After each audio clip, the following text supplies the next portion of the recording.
And we are live. Hello, follow players, and welcome back to OWL by the Numbers, keeping you updated and in the know for all things Fantasy Overwatch League.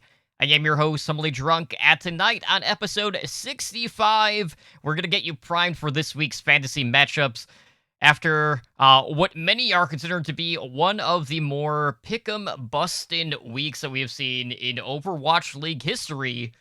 Because Mhm. Ramses, we're entering the June Joust. We have hero pools being re-implemented.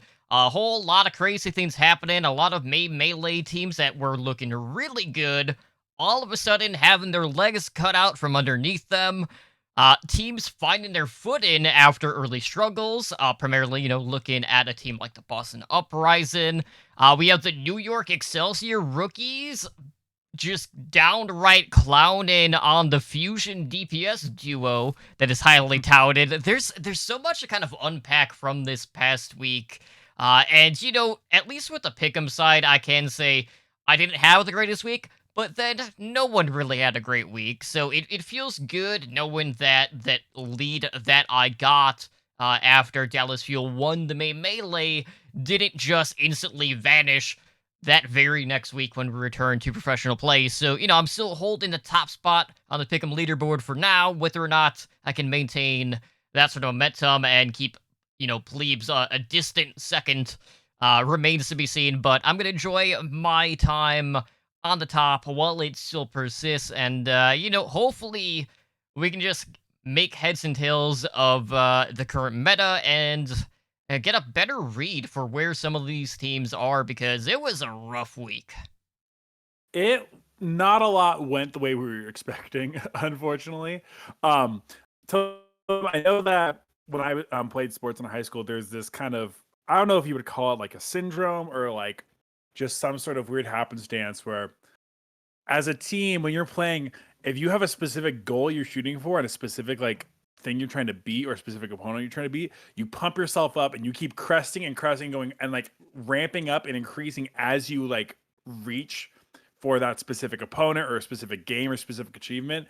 And then after you get what you want, even though there's still more of the season left to go, you kind of let the air out of the balloon. All of a sudden, like you look like a completely different team than the dominant one you were before. And I feel like we saw that out of a lot of the teams this last week, where the level of play for May Melee it was really good, kind of rough in some spots, but like there was a lot of high octane play for May Melee. And then we get back in. Yes, there's a new meta, but even so, like some of these teams, some of these upsets, I guess, were just I did not expect to see. Period. Some of these Mhm. whole performances, even like you have a combination of meta of it being a meta that really suits a couple different teams. I think a couple of teams kind of, like we said, using up all their momentum now, and they have to start back from scratch. I wonder how Dallas is going to be this week, since they really are. Since they were the main melee winners, I really wonder how they're going to turn out once they face off against, I think, the Shock and I think London. Yeah, I think for me, obviously, one of the big takeaways was seeing the turnaround for Boston actually winning all six of their maps. You also had the Justice not playing Decay for the entirety of the weekend and actually dropped all six maps that they played. But, with the hero pools being introduced, it finally got Valentine off with the Tracer, which was not one of his strong suits by any stretch of the imagination. And, sure, at the start of the season, that was not a role that we were expecting him to play because at the time, Soon was on the roster for the Boston Uprising. Unfortunately, that Mhm. didn't work out due to visa issues, so he was kind of like forced into that role. But we did get to see him quite a bit on the Echo, and it was an improvement from him compared to the Echo play that we did see for the melee. And, Echo play in general has definitely kind of been the cornerstone so far after week number 6. We saw Pelican of the Atlanta Rain finally like reaching that next level where he was doing some absolutely insane things. And, for the most part, the Echo players were the ones putting up the numbers in regards to the DPS. We weren't really seeing a ton of the hit scan play that we were kind of expecting going into this. We did actually see quite a bit of Reaper I was happy to see Shy back into the DPS rotation for the Hancho Yeah. Spark. They looked absolutely phenomenal, and they could be the team to beat in APAC, at least within this tournament structure in this current meta. But obviously with Soul Dynasty playing this week, and seeing that we were starting to see a little bit of double barrier merge this past week outside of the Winston Diva compositions that were pretty prominent as well. Like, I'm waiting to see what sort of halt combinations we're going to be seeing coming into play between Gesture and Profit in this Hmm. week. But all in all, man, like, I have to say, like, it was definitely a weird week. We didn't have any maps. Any series going 5 maps, which was another really weird things. It was like 3-0 or 3-1 in literally every single series, and that was kind of throwing us for a loop too. And then we also had some things where if the team had played twice, we had one game which looked kind of awful, and then I think for Houston, like their second game, they looked like a completely different team. So like it was Yeah. it was polarizing even in an individual week sense. In some cases, on a team by team basis, and then other teams just looking completely lost as well. It did seem like Houston had a rough time with that first game, came back with a better grasp of what to do, had a better sense of the meta, and they came back into game two. A couple teams did that. I do think it's hilarious. I will step up and say I made a couple wrong predictions as far as what the meta was going to be like. We knew Ash was going to be in there. I why do I always forget that Echo gets a ton of points? Echo always gets a ton of points. Um, and I know we'll talk about a lot of stuff. I really want to touch though. I really don't know what to make about the decay thing. Hmm. Um, because if it was, it makes sense as far like not makes sense. I can understand the idea of them being like, well, Jerry's our hit scan Ash guy, like Jerry's that guy, Assassin is our Echo player, like that makes sense. If Decay wasn't there, like I don't know if you can specifically say Decay is better at one of those heroes, like he probably is, but like it's still that is just so interesting to me. And you saw the DC Justice general manager being like, absolutely, like made a statement of like unacceptable results from us this week. Like we will rectify this and we will make this better.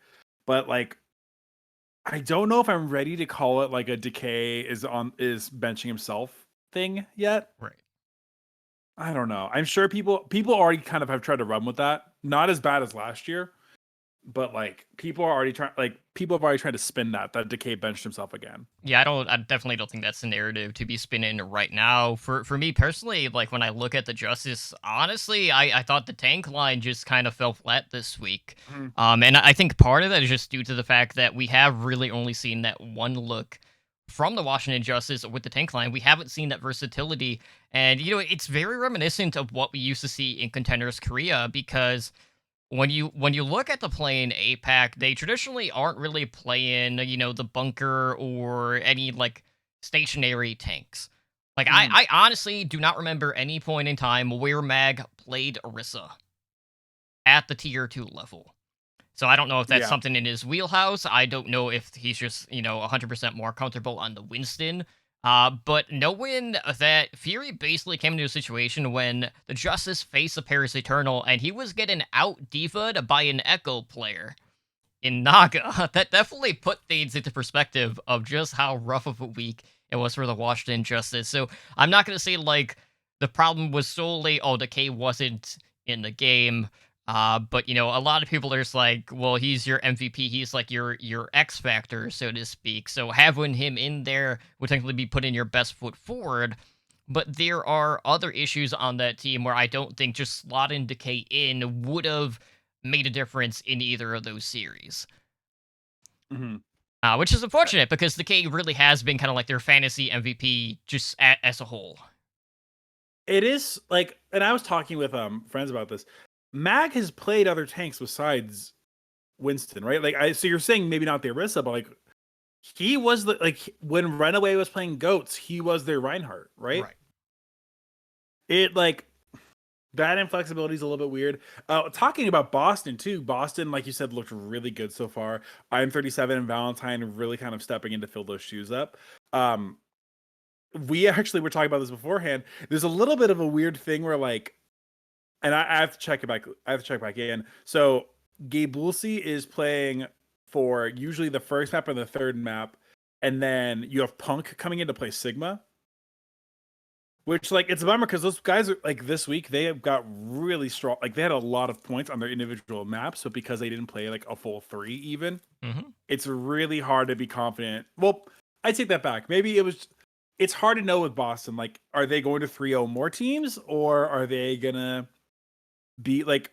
And that I think is the question for next week, even because I don't think they play this week. But Yeah, they're on a bye this week. So I guess your point would be, um, well, how many points per map are they actually going to play? Because even looking at this week, yes, there were 3-0s. Yes, Gabe Yossi did play the majority of the maps, but it was like a 2-to-1 point differential between him and Punk, where Gabe Yossi yeah, was putting in more points. That is definitely something to keep an eye on moving forward. But, we'll have to see how Boston is going to do throughout the entirety of this tournament. Like, this could be a playoff team in this current environment, which is going to be a huge change of pace from what we have used to be seen from them at this point. But we've had a lot of stuff going on around the league this point, so I want to quickly go over some of the stuff that has happened outside of fantasy mhm. and some things that will directly impact fantasy.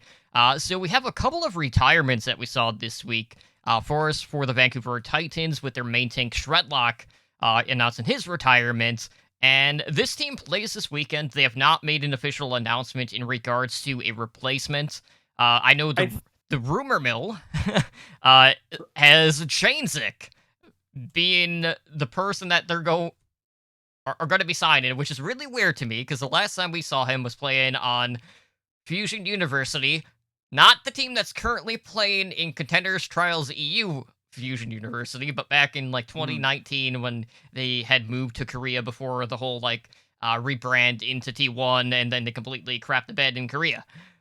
So we could be seeing a completely different team moving forward for the Titans, but man, it's definitely rough. Like I don't fault Shredlock because I mean, let's be real. When you look at the Titans, they haven't really been given enough resources to really succeed as a team. Yeah, And he basically put out a tweet longer saying, hey, I'm gonna spend a couple more months in Vancouver. You're gonna do some sightseeing, then he's gonna head back to school. But to even have that possibility of your answer being someone who hasn't played at the pro level for 2 years is really baffling to me. Like, making a move like that, and nothing against Chainsick, but a move like that basically signals to me that you really don't care how your team is going to fare in the Overwatch League.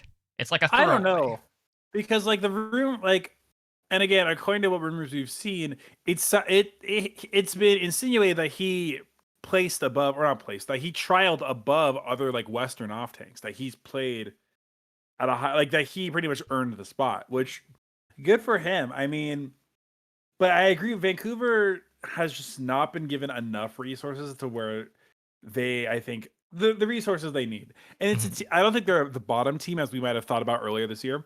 That honor goes to London, at least for the foreseeable future. But like Vancouver will still take a map or two off of people. And I really wonder, I think with Chungsik, is it Changsik, Yeah, Chongsik? I know you can just call them CS, like if you like. Well, like I wonder. I really am interested to see what happens with this team. I don't know if there's necessarily any better, if it gets any better. To be honest, you weren't starting Shredlock. Um, you were not starting Shredlock in fantasy unless No. you were like bargain bin diving for budget stuff. So it is sad to see another guy retire, but I mean, we've also seen specifically with the 5v5 stuff from or the 5v5 announcement last week. Vancouver has had players that have responded pretty harshly about it. So Hmm.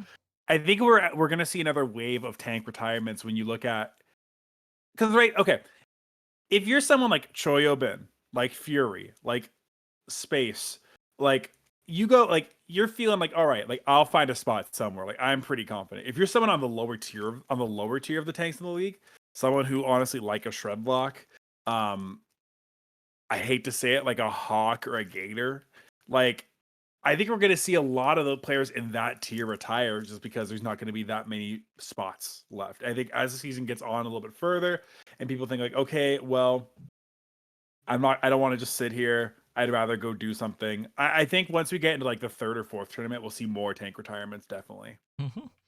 Now, outside of that, we also had Airster from the Shanghai Dragons retiring from pro play, and this was kind of bittersweet because he didn't see play this season.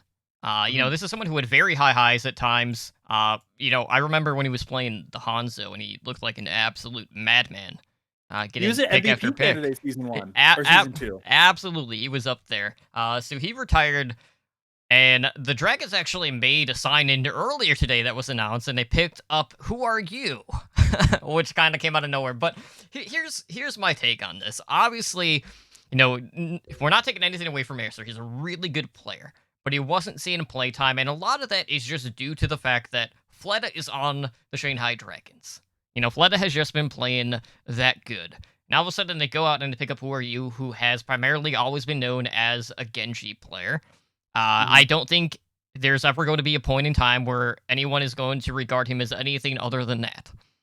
But even in that moment, this sign in doesn't scream danger for either Fitz or not Fitz, Lip or to see Fleta coming out anytime soon. Like, Who Are You No. might be in there only in very specific situations where if Genji maybe becomes meta, but at this point in time, we're really not seeing that. So I don't think this is going to be any sort of like handcuff situation in regards to the Dragon's DPS, knowing that Airster himself wasn't even playing.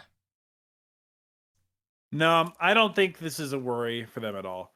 I You got to look at like the statement that Shanghai put out was a like a very nice, very very touching statement. A lot about like how much they really enjoyed having him on the team. You and I were talking about this actually in the Push the Point Twitch chat on Sunday. Hmm. Like this is a decision of him deciding to go do something else. I don't know if he's put out a tweet longer. I haven't seen anything if he has, but you do wonder. I don't think who are you is not somebody who I see coming into the foreseeable future. Fleta literally covers his entire hero pool. Um, I think it's you have him in for the Genji just in case.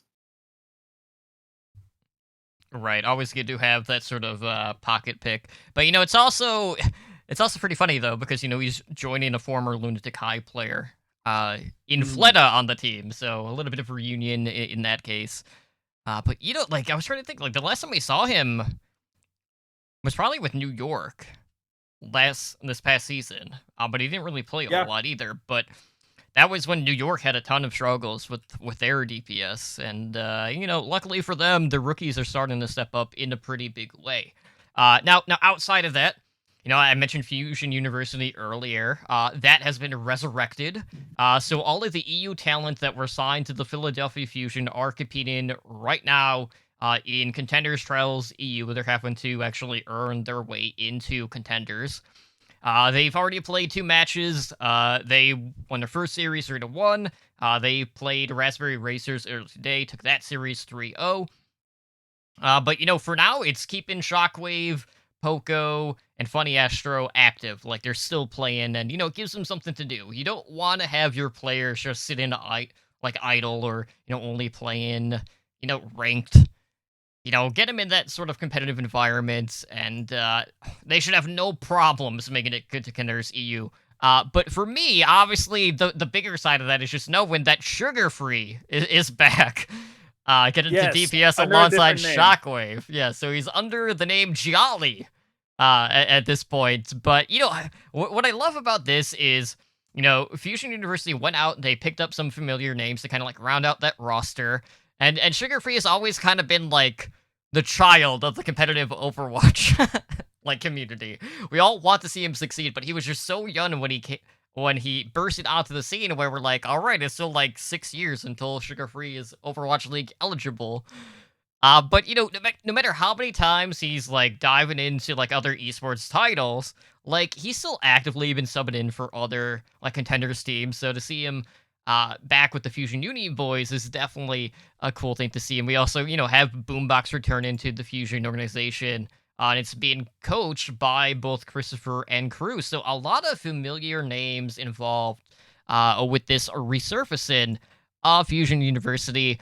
But from a fantasy perspective, it basically ensures like, hey, you know, Toby and also Hotba are safe. Like Yeah, you're free to play them probably. I'm not gonna say for the remainder of the year, but it at definitely puts least you until probably another two tournaments, I would say. Summer Showdown. Um, and sorry if I'm roboting a little bit. Okay, never mind. That was That just sound something good. else. No, like, and they're competing in Contenders EU trials, which that'll be good. I know we were trying to figure out which region they were competing in. You do wonder what the plan is next year, I guess, for the Fusion. Hmm. Like, I would expect most of these guys get brought back, but at the same time, like Hoppa and Toby, like have definitely played well enough to deserve another spot. So I really wonder. You mentioned as well before the New York rookies looked really good in at least one game this weekend. Um, I do like Philadelphia just kind of fell apart. Oh yeah, big Um, time. in both of their games. And I don't know what to put that up to. We saw some kind of iffy hero picks. Carpe really wanted to play the Hanzo, and it just was not working. We saw him look much better on the McCree.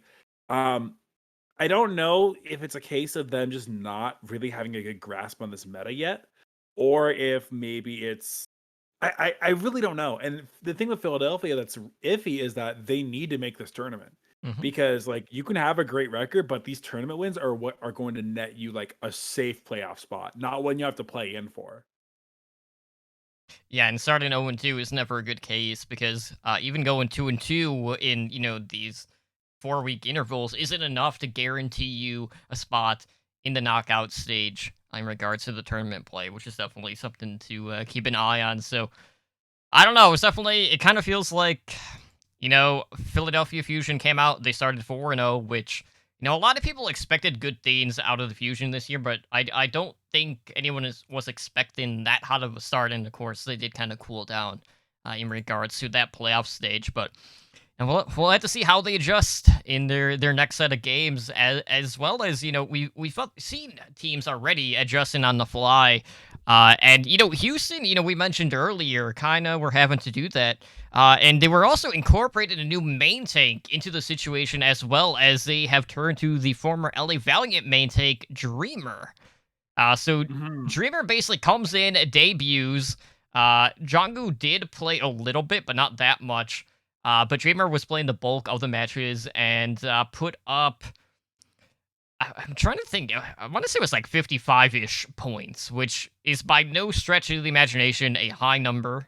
Jonggu only had 11.7 for those that want to do a side-by-side comparison, even though probably not the best because even, if you're looking at a map average, still pretty big variance in that regard. But it's so uncommon, Ramses, where a team goes out, they they pick up a main tank, or really anyone, and then just start them immediately out of the gate when they aren't the only eligible person on that specific role. So it felt kind of Mhm. weird to me to see John Gould all of a sudden finding himself on the bench. Dreamer is in, playing a lot of like Wrecking Ball and Winston, when Jongus Winston hasn't necessarily been terrible either. So it was just one of those things where, we had that going on. We had Drake coming out, playing both Brigitte and Mercy. Not looking that great on the Mercy. We did get to see Yeah. a bit of the Drake rat also in their second series. But it was just one of those weeks with Houston where it's like, man, after that first game, I was like, what the heck is going on? Like, the comps that they were running really weren't making a ton of sense. Putting Jake in on support was definitely a dead giveaway because in the past he had been playing a ton of Brig. The pocketing with the Mercy on the Echo left him very susceptible a lot of times when it was paired with Dante, and it didn't look Mhm. good. And poor Juvie just wasn't really seeing him play after, he looked pretty damn good on Lucio prior, but his Mercy too hasn't necessarily looked the best.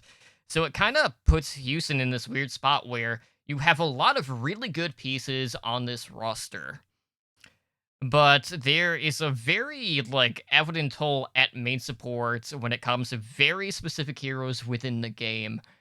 and they need to refine that aspect because I don't know if all the other pieces are going to be enough to kind of like uphold them to have any sort of sustainability over the long course of the season.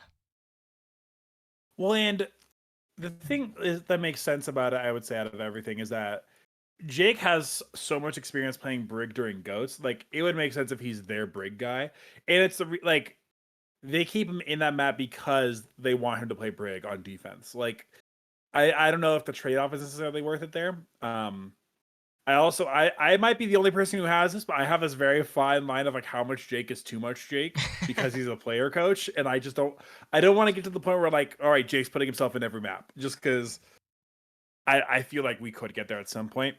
Um, it was good to see Dreamer. He wasn't getting a ton of points because of the Orisa and the ball.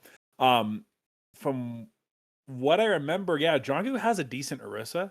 It was a little bit of a surprise to see him dropped in so early. I would expect he probably got picked. He probably got picked up last week, and they just announced it this week. There wasn't any sort of like pending league approval jargon in there, to my knowledge, at least. Maybe I'm wrong, but it is weird. Piggy still had a great week, fantasy Mhm. wise, I would say. Um, Houston looked like they're playing a little bit better. Dante, for my money, is the best. Well, Dante looked really good on Echo this week. Naga for Paris looked very good as well. So Houston looking a little bit better. I think they get a week off, if I remember correctly. I have to go between my two different slides. Yeah. Oh no, they play London this next week and they play Toronto. So still That's like a a very, I, very doable schedule. that's a 2 a week in my mind. Yeah, Toronto has not looked as good as they have before. Like Toronto's kind of fallen off a little bit. Somebody made the point. I hate to say I saw this on Reddit, or maybe it was on Twitter. But it was like, all right, we're 3 seasons in. How do the Toronto Defiant consistently manage to be mediocre every single year? What is the like across three completely different teams? How are they this every single year? It's too early to call it with Toronto, but like this team has too much talent to be this middling. Mhm. Yeah, so looking back at week 6, in regards to like hero usage, we did see a ton of Echo play. That was definitely the most played hero throughout the entirety of the weekend at a 79% league usage, followed by Diva, who was at 69.4. We Mhm. saw a ton of Ana at 67.9%, Mercy, mostly being paired with that at 59.1%, and Winston at 53.4%. But as I mentioned, we did also get to see a little bit of Orisa and Sigma with the double shield. That was hovering closer towards like 30% or 29.4% with the Orisa and 21.8% with the Sigma. So, we had a few different variations depending on, what team was running them. Obviously, some teams definitely struggled in certain aspects of some of these comps, and some teams are just still trying to sort out like what's the best. Maybe they'll just cookie cutter and just go to whatever the 2-0 teams are running on that given week. But looking at the scores for support, uh, support actually not the top performer this week. That actually goes to the DPS across the board, with tanks kind of struggling a little bit this week. Yeah. But for supports, we had a Game Namjin topping off, I want to say, all of the scores at 110.8 for the Florida Mayhem, followed by MCD, who put up 97 for the Hanjo Spark, who, as I said, looked fantastic this past weekend. And, Lastro still kind of the bright spot for Toronto Defiant in regards to fantasy, putting up 90.7.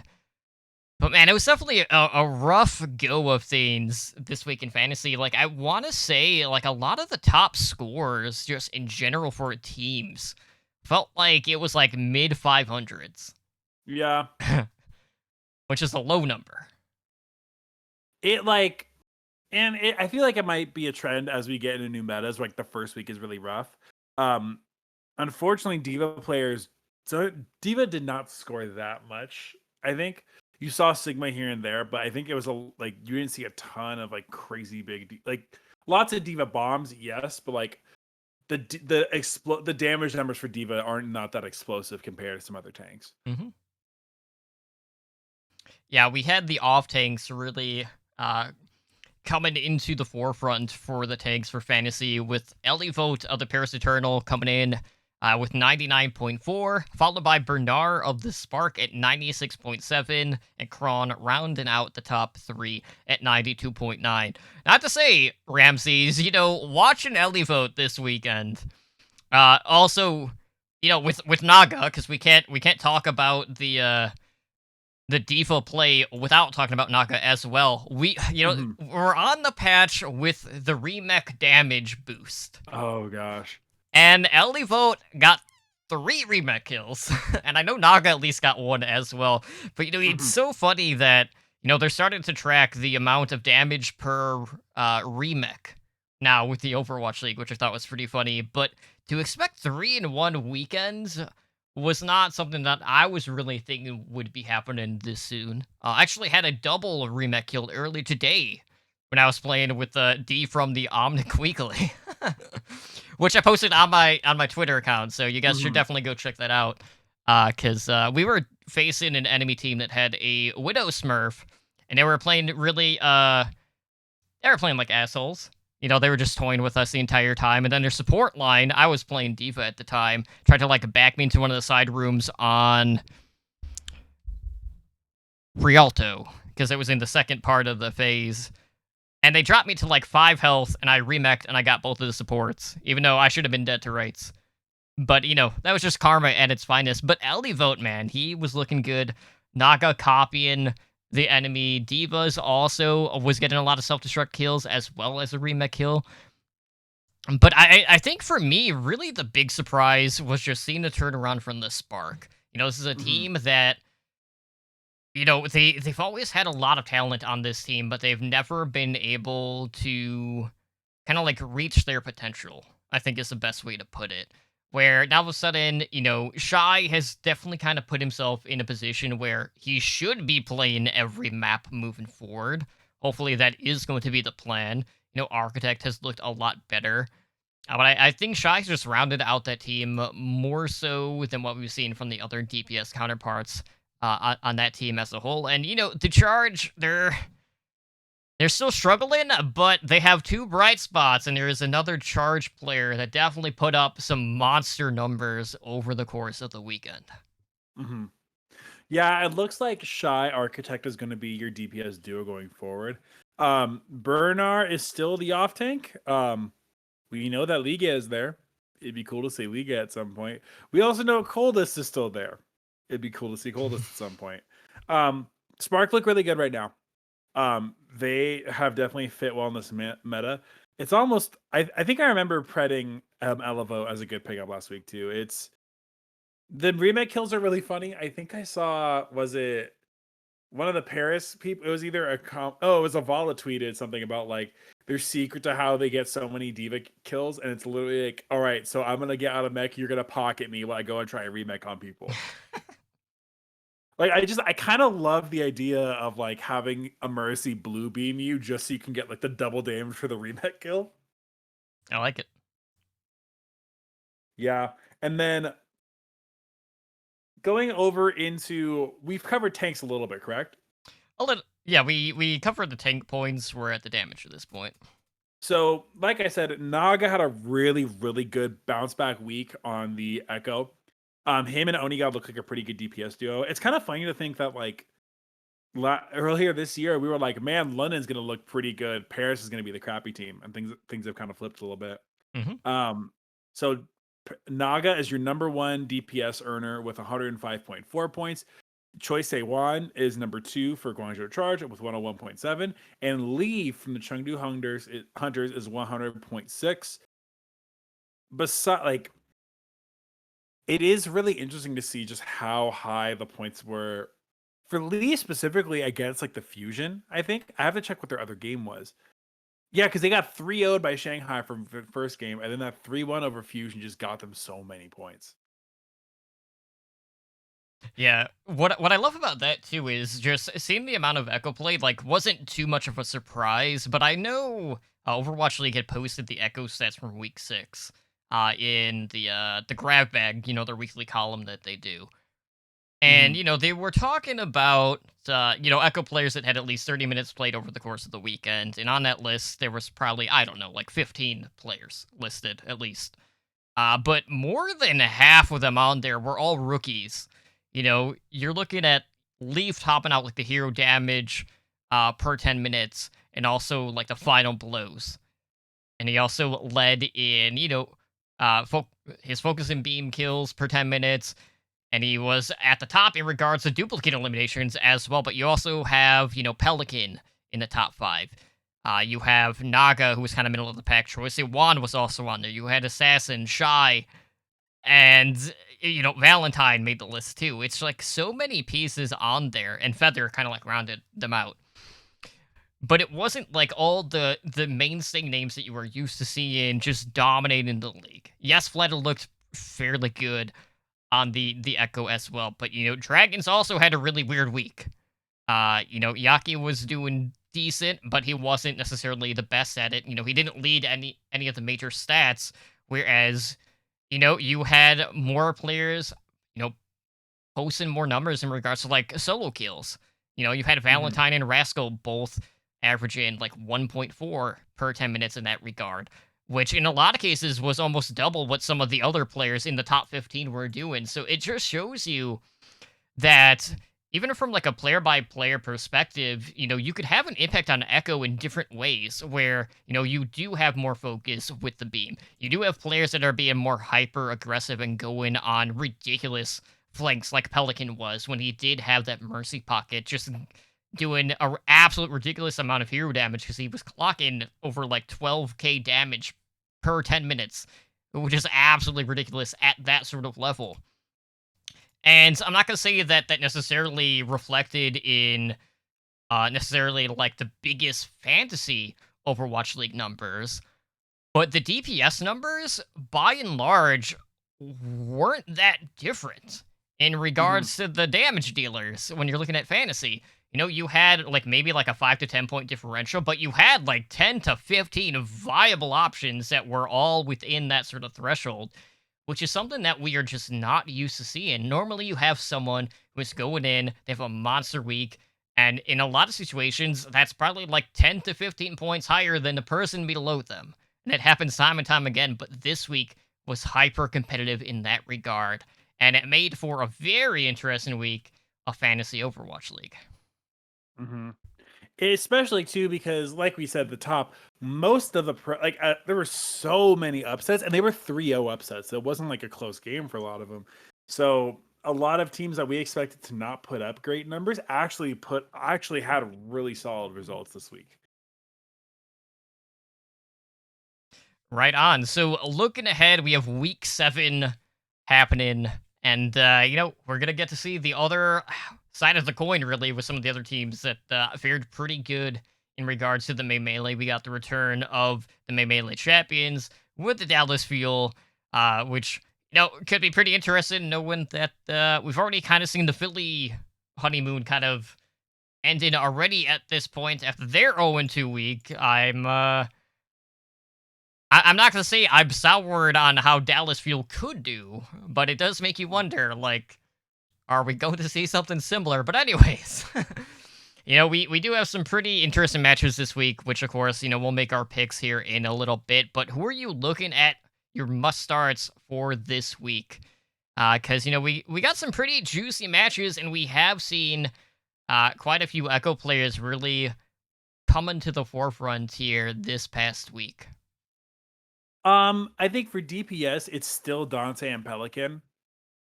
Well, not Pelican's not a still one. Pelican is a now I'm recently adding. Mhm. Dante, I think we're confident he's going to still play. Those Toronto games and that London game, I think will be just enough where it'll be a 3-1 each way, hopefully. Um, I think also I'm a little interested in New York against the Valiant. I'm thinking maybe a Bianca or a Jonak for that one. The DPS kind of gets a little trickier, but I'm excited. I'm looking into both of those matchups, and then I want. I don't know who's gonna play Echo for the Gladiators. Um, you would think Mirror, But if DPay has taught us anything, it's that whatever is the easiest thing is not the thing they do. So I really want I'm not confident there either. Mhm. How about you, Totem? Who is like a very easy start for you this week? All right, hold on. I'm pulling up stats really quick.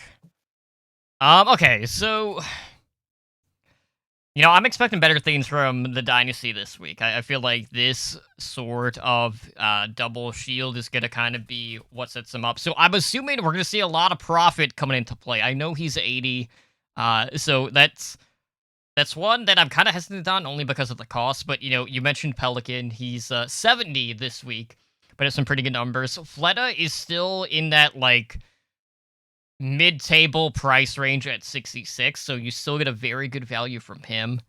In regards to your supports, what's interesting, the Dallas supports both score very close, regardless of if it's a main support or flex support.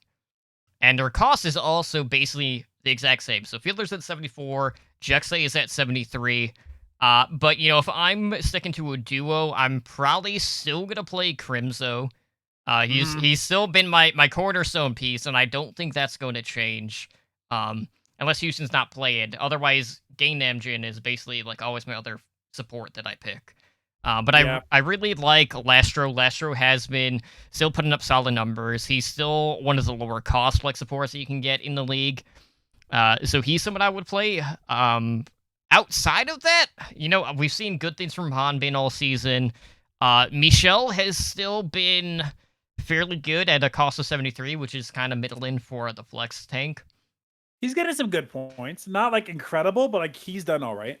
Right. Outside of that, though, I'm probably gonna start 2U from the Dynasty just because I'm expecting that team to just synergize well in this current meta. I want to see the hold combinations between Profit and Gesture this week. I think the Dynasty, by and large, are going to have a nice turnaround, and hopefully they'll kind of get back to that championship form. I do like. So I think I want to make it clear too, like as far as things that I want to start. If I can afford him, Crimso's an every week start for me. The man is even like when he doesn't seem like he's like incredibly effective, which is very like he's usually like pogging out.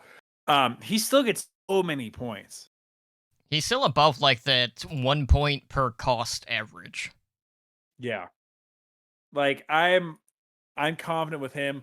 I've been interested in Michelle, and last show still has been great, but I mean Michelle, like I think put up. He's higher up in the ranks than I think the rest of the guys on his team are. Unless no, I take that back because Lash was in the top 3. I think he scored better than the DPS, which is why I was surprising. Because like a lot of the Diva players just did not have crazy great numbers. Right. But going into our budget picks so far, we were talking about the New York DPS earlier. Floor is kind of the guy right now. Whenever you're seeing teams play McCree, Flora is their McCree player. Mhm. They're playing Soul, which is, in my opinion, that's a winnable matchup. Because I think right now in APAC anything is winnable unless you're the Valiant. So That is fair. I think that's a winnable one. They're playing the Valiant as well. So in New York, we know can stumble just enough to where I think Valiant can get a map on them. I'm putting in Feather on my budget leagues. DPS player for New York. Last time I checked, and let me make sure I have the actual like numbers correct. I think he's only like 43. I think it was under that, if I'm not mistaken. Let's see. He's 33 right now. Yeah, that's definitely budget. He's their Echo guy. We saw Ivy come in a lot more. I think he played the entire second game. Mhm. But I'm throwing in Feather for a budget pick for DPS. And then looking for problem is a lot like the budget teams this year get beat down on so much more than they have in the past. Like Houston was a budget team last year because they would still score well, but like they wouldn't like they will lose every game. The teams that are budget teams this time, like, get beat down a lot still. Right. Um, oh, so this is weird because it's not budget for like really, it's budget for what the price is. Um, Choyo Bin is 61 points or 61 coins. Hmm. I'm putting in Choyo Bin as 61 coins. Like that is an easy buy for me. Yeah, if he floats around Um, 60, you can basically auto slot him. yeah, he's the only off tank for them. Like that's an easy pick for me. How about you, Totem? Any budget picks you're thinking about? Well, like I really like some of the London players, but their week this week might not be the best because they face Nah. Dallas and Houston, and that's what worries me. But Blase actually put up some pretty respectable numbers this past week, and I know he's only like 49 points. I think you mentioned Feather only being 33. He did okay. I think Flora. I'm trying to think. I'm pretty sure all of their DPS played at least one map over the course of the weekend, but Flora and Yeah. Feather were definitely like the mainstays over the others. But Flora's another good pick for the Excelsiors, only at 60. Um, Creative and Jonak are both at 63 costs this week, so they'll probably be the ones I gravitate towards in that regard. Um, Gesture, I'm expecting some pretty good things from. I think he'll probably be the top scorer in main tank at least this week. He's only 57. But my big question is Smurf going to play? Knowing that Hmm. Reinhardt is out of the equation, because you look at that, and Smurf is only 27 coins.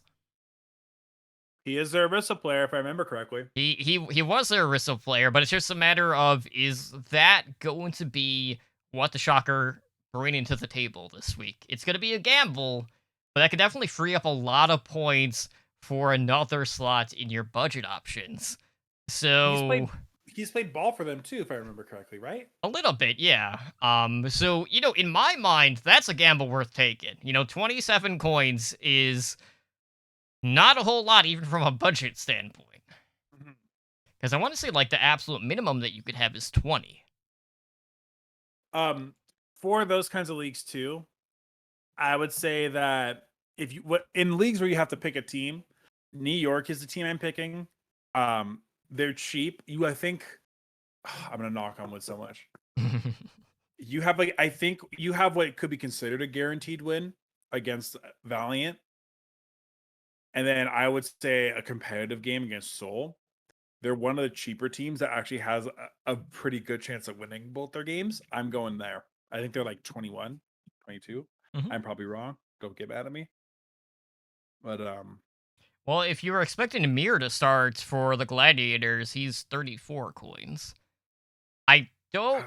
they're 32. I honestly think Kevster is going to be the one playing that Echo on the Gladiators, though. I think so. I really wonder. Man, this is what. Look at what Ed did to the Gladiators, man. Look at what Ed did to them. They signed Moth, and then they just caused a ton of confusion. You sign Marvin just. But afterwards, like, Shoe's still looking pretty damn good. well, and here's the thing: LA's in a similar position as Fusion. They need to do well in this tournament, like in this tournament cycle. They need to Mhm. do well. Like, honestly, DPay, I thought DPay was on the hot seat last season. Those results need to start coming in soon, or else, like, what was all the signing for? Right. Honestly, DPay's a good GM. He's definitely gotten a lot of great players over the years, but it hasn't really shown up on the coaching side of it to my belief at least. Yeah, they've had consistency, but it hasn't been a championship caliber team. Cause it's like for as much as people meme on the Atlanta Reign for being the gatekeeper team, like the Gladiators are for sure the other gatekeeper team. Mm-hmm. Oh yeah, absolutely. And even Atlanta, I honestly like their tank line this past weekend is probably the best form that we have seen him in so far. Mm-hmm. And I think if Pelican can just maintain that level of aggression, like I think this will definitely be a month for Atlanta to really start to bounce back, where maybe they start to live up to those expectations, because that was the tank line coming in from Atlanta Academy that everyone had such high praise for. Everyone's like, oh man, this team is just gonna come in and they're gonna crush it. Didn't really pan out exactly that way when they got to the Overwatch League. Mhm. And we heard the Scrim Bucks. It was supposed to be a really good brawl team. That didn't really pan out necessarily. But they looked pretty good so far. We'll see whether or not they can maintain that. But they have some pretty interesting matches this week. But let's move into our pick'ems for the week before we wrap things up. So on Saturday at 3:30 a.m. Pacific time, we got the New York Excelsior going up against the Seoul Dynasty. I'm really excited for this one after seeing New York's DPS start to show some more signs of life. Obviously, I'm always going to be rooting for the Dynasty. I still think the Dynasty will end up taking this one.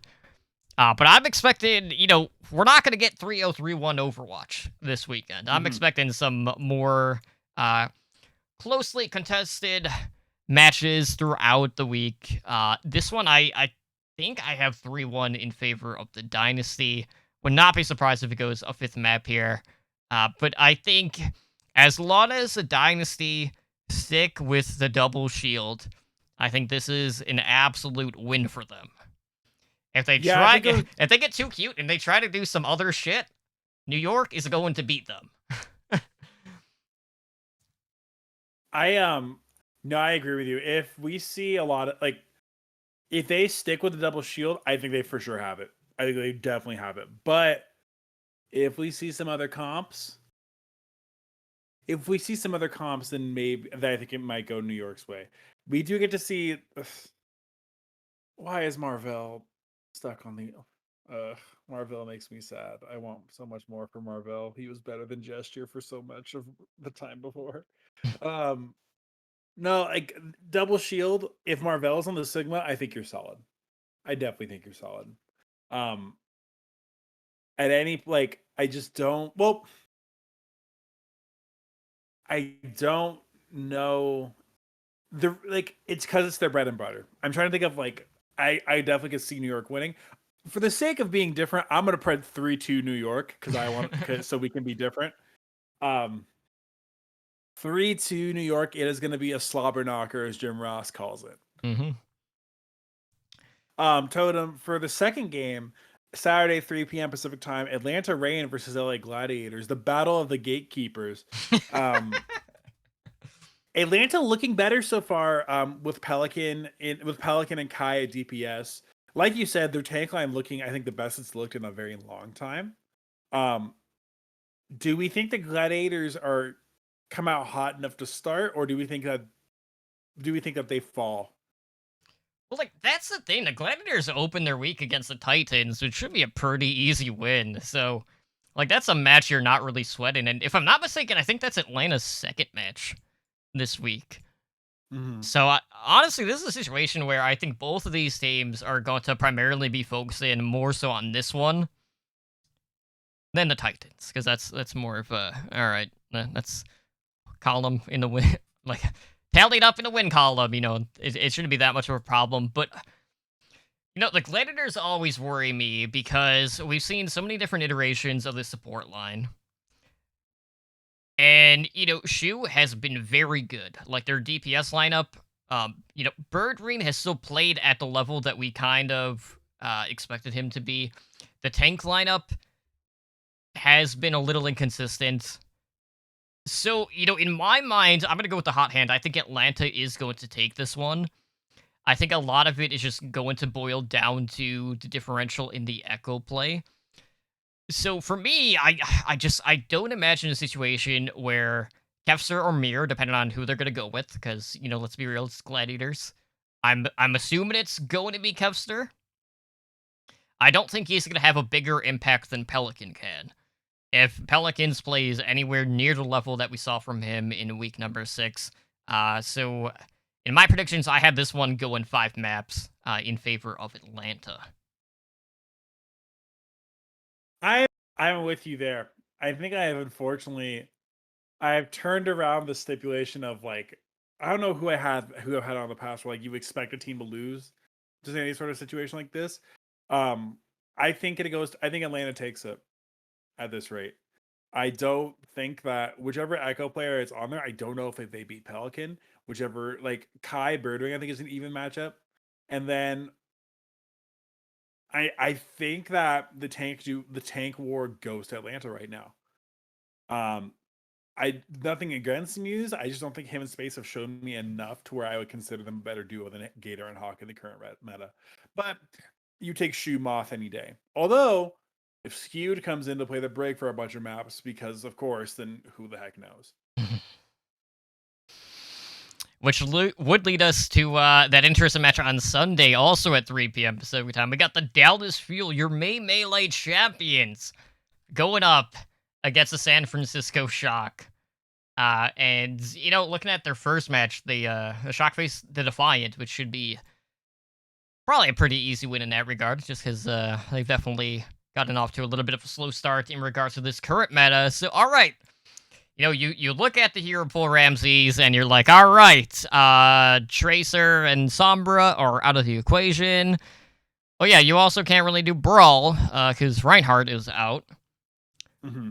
Where do you think this leaves the Shock and the Fuel? Because, if you're looking at the Fuel, you're like, okay, well, that was kind of like your go-to in regards to DPS. Sure, we had a couple of more meme picks, like the Doha 76. Obviously, we're kind of expecting them to play Echo as well. But it also kind of puts the Shock in a weird situation where, okay, Reinhardt isn't in, so that kind of brings the debate of who's going to be the starting main tank. Like, will they favor playing the Orisa compositions, in which case Smurf is more than likely going to come into,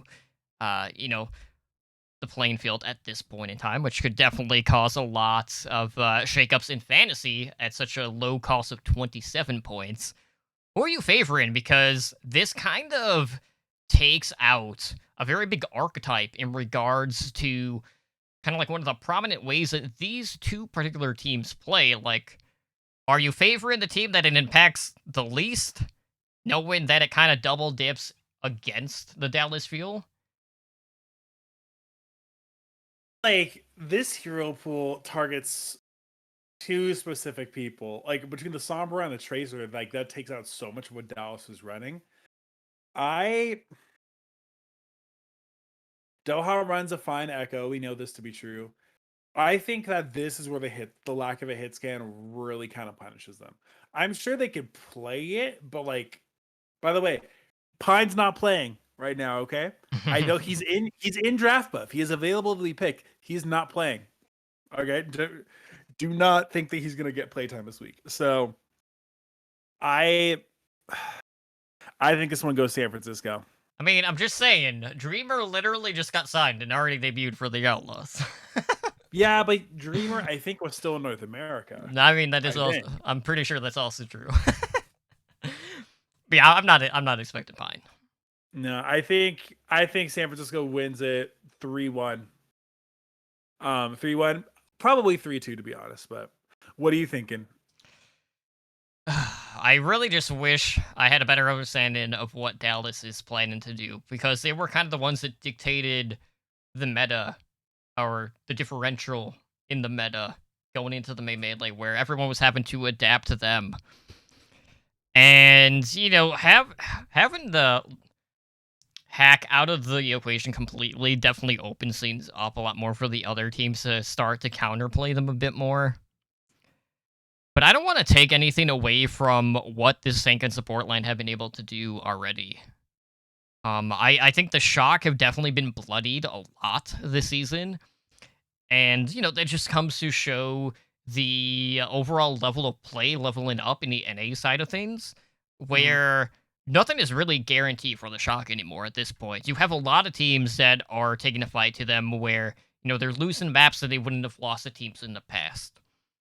Where now we're not entering a week-to-week situation where we're like, oh yeah, the Shock is instantly going to win this match. Like, there's no discussion to be had, because it was just kind of like a blanket statement where you just had that level of confidence about that team, where now all of a sudden you're having to like rein it back a little bit, where you have that other angel on your shoulder where you're like, but wait, you're not going to do this week, or this hero is out of the equation. Like, for me, I value the coaching staff on both of these teams. Like, you can't say necessarily that, like, Krusty has like level down or anything like that. The Shock have definitely had to adjust their play style ever since they uh moved Moth over to the LA Gladiators, who still isn't fully being utilized in a lot of people's minds.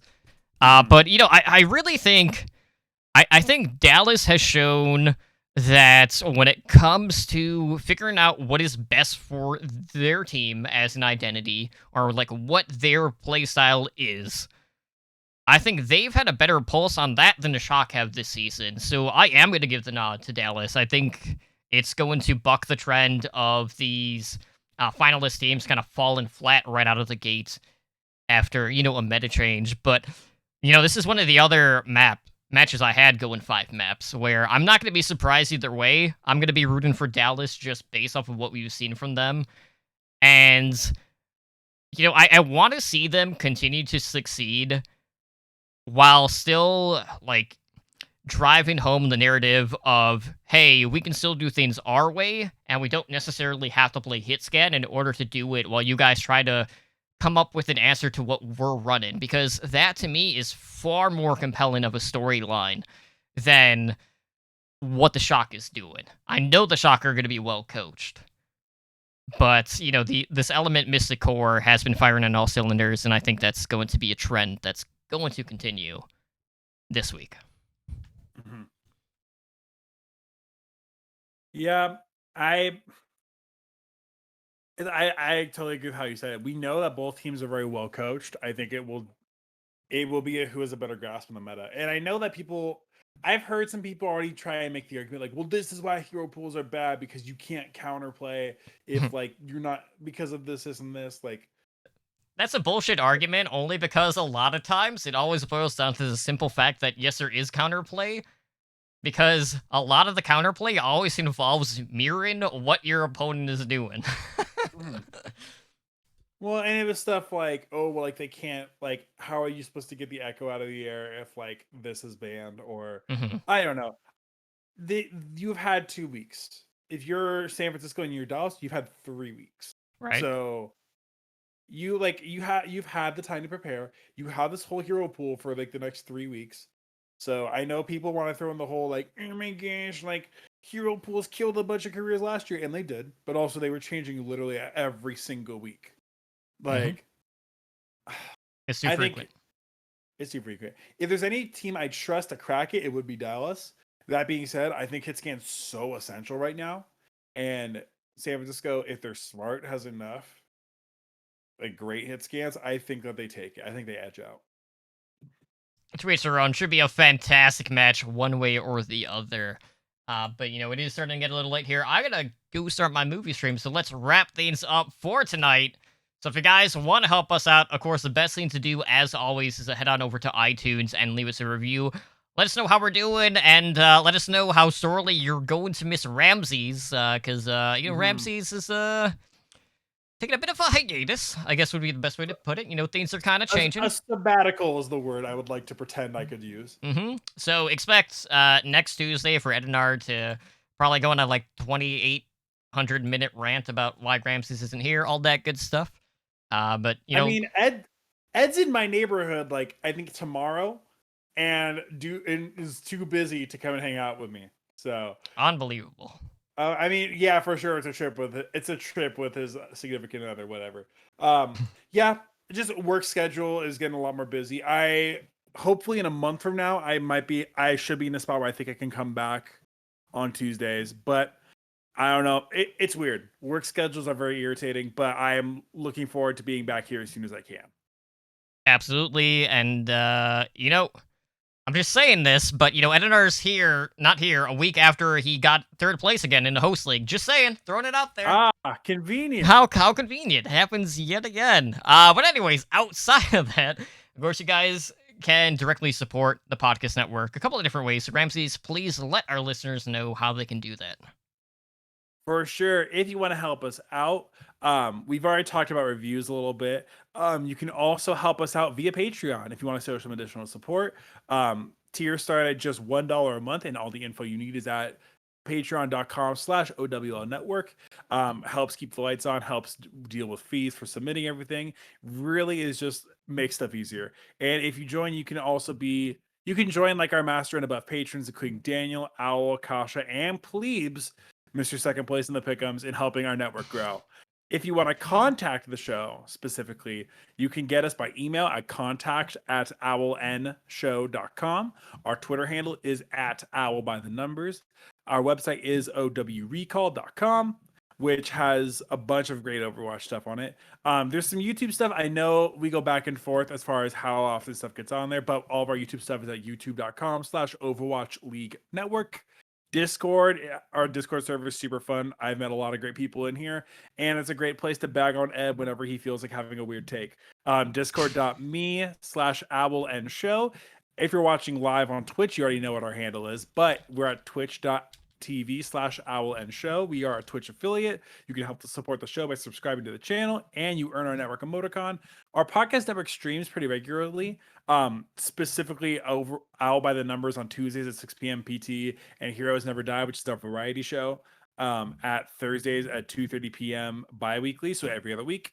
Overwatch League Network is currently running on a flex schedule, so they have all their updates on Twitter at @owlnshow for when they're actually going live and when they're putting out new episodes. Absolutely, and I don't really have an update on that front. I know Nura and Booger have both kind of been having some shifts in regards to their work situation as well. I can't really clarify to what extent, but I know they haven't recorded here recently. So in the meantime, that probably means that when we do record Heroes Never Die, we'll probably be talking a little bit more about the Overwatch League, which I know seems a little weird, knowing that we literally just had an entire episode dedicated to general Overwatch, which has not happened in quite some time. But we kind of had some minor news about Overwatch 2 going 5v5, which we'll talk about a fantasy perspective on that some other time. That's nothing that's going to affect us in the immediate future. But with that being said, guys, if you want to reach out to us via social media, you can reach all of the hosts over on Twitter. You can find Edinar at Edinar83. You can find myself, Tumblely Drunk, at Tumblely Drunk. And Ramses, where can listeners find you? You can find me on Twitter at Ramses_OW. You can find the other podcasts I do for Overwatch League at PushPointPod on Twitter and Push the Point on all your different podcast places. We have some technical difficulties, so the episode's going to go out a little bit later this week, but you can find us wherever your podcasting needs are met. It's a fun time. And yeah, it's a bummer that I'm going to be a little bit less reliable to be here, but I'm determined to not fall into the void as some of our podcast brethren might have. So you will see me at some point. I will be back, even if it's just to make sure. I just know Ed's going to complain and forget my language. Ed's going to bitch so much next week about me not being here. And we're like, he's decided, yeah, I'm gone for 2 weeks. Bye. About a month ago. So yeah, happy to be here, and I'm looking forward to being back as soon as I can. Absolutely. Well, always a pleasure, sir. But for now, that will do it for us here tonight on OWL by the Numbers. You've been listening to episode number 65. Apatoon? Yeah, words are hard sometimes when you podcast for 5 years. Jesus Christ. But anyways, of course, all of our league links will be in our show notes. We still have the pick'ems go in. You can find the ID for that, password being BTNPicks. In regards to the draft royals and the budget leagues, all of those just refresh. So if you join those already, you're still in them. So be sure to set your lineups, and best of luck in your leagues this week and the weeks ahead. But for now, guys, that will do it for us here tonight for OWL by the Numbers, and we'll see you back next Tuesday night. You take care. See ya.